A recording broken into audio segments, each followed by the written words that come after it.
For my Tallahassee Narratives project, I'll be covering the Village Square, an organization dedicated to building bridges across division, both partisan and racial. I sat down with founder and CEO Liz Joyner to talk everything from polarization in America to starting such a well-established company. So sit back and listen in on the conversation that I had with her. There were a lot of various things that went into our decision to start at Village Square, but really the catalyst was a very contentious debate we had locally about whether to buy into a coal plant. And the public debate was really very divisive. It ended up going to a public referendum, but even given all that conversation, it was really, well, it's kind of in some ways what you see now in the national debate. It was just people being angry. And during that time, I was running the re-election campaign of a local city commissioner, and he was very opposed to the coal plant, but he had some really close friends who were local leaders who were very in favor of the coal plant. So I got to see close up what the conversation ought to look like. They would have these vibrant discussions that included incredible disagreement, but that the discussions were happening inside of a relationship that was respectful. We sort of were looking for a strong central core, if that makes any sense. You can't build something like what we do with a group of liberals, because it will never work. You have to have that strong core that's ideologically diverse, and if you're looking at racial issues, racially diverse.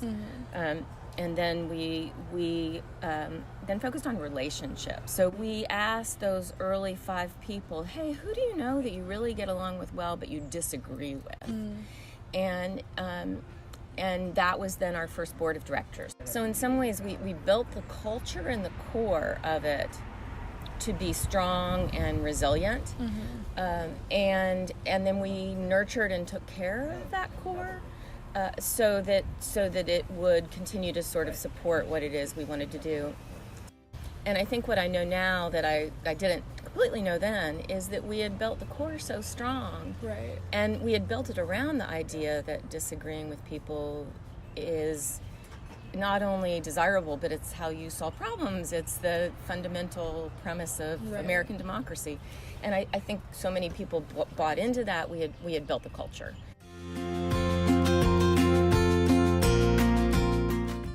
I think if you look at data, we haven't ever been this polarized since the Civil War, and that's a really bad comparison.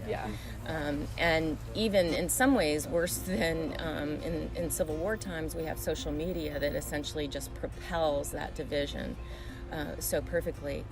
I think we're at a really dangerous crossroads, and I think that humans don't do well. We go tribal when we go online and anonymously. But face-to-face, human beings are incredibly reciprocal, and we find things that we like about each other, and if somebody is kind to us, we're kind back to them, and if they voted for somebody different than us and see issues completely differently, we still have that human-to-human connection. And so one of the things that we have come to believe is that sometimes we get the problem a little bit wrong. The real problem here isn't that we disagree so vehemently, it's that we don't spend time with each other. We don't spend time with people we disagree with. We're not that likely to agree on a lot of these issues. There's some real difference of opinion here, but what would change is that we wouldn't see people as evil. We wouldn't see them as being, having motivation that's destructive. We wouldn't demonize and vilify them. We would simply see it as a difference of opinion. Making, life is complex. We see things from just very different, it's like a big elephant. We have our hands on different sides of it. So we can always learn something from someone we disagree with. Yeah, I agree.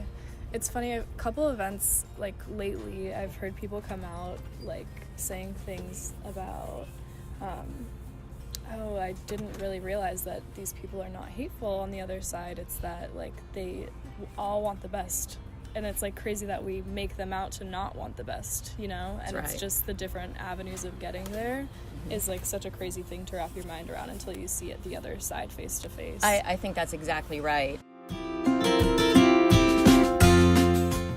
One of the things that has really been pretty transcendent in what we've done is the project, the God Squad, and that's a politically diverse group of clergy who would have never found their way to each other. We've been doing that now for 9 years. One example from God Squad is that the rabbi was mentioning the fact that Leon County schools really hadn't been very user-friendly with Jewish holidays, and it was just sort of a casual reference.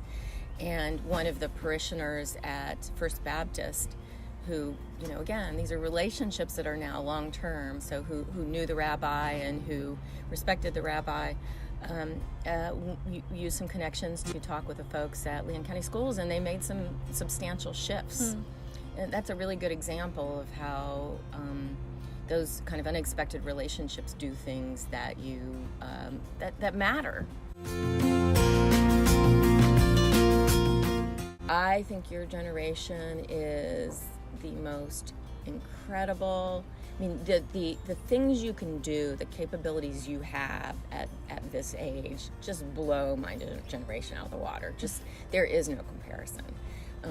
Your capabilities are so incredible, and I also think that I think we've now finally, we're in a place where we can see each other across really different demographics and really different almost everything really well. So like to me, your generation of humans has in some ways realized my generation of humans' hopes for who we could be with each other. So I think that's just so wonderful. But I think there's one exception, and I don't think that generationally there's an environment. And by the way, I blame I blame their parents more than I blame them, in that I think we have such a binary political environment.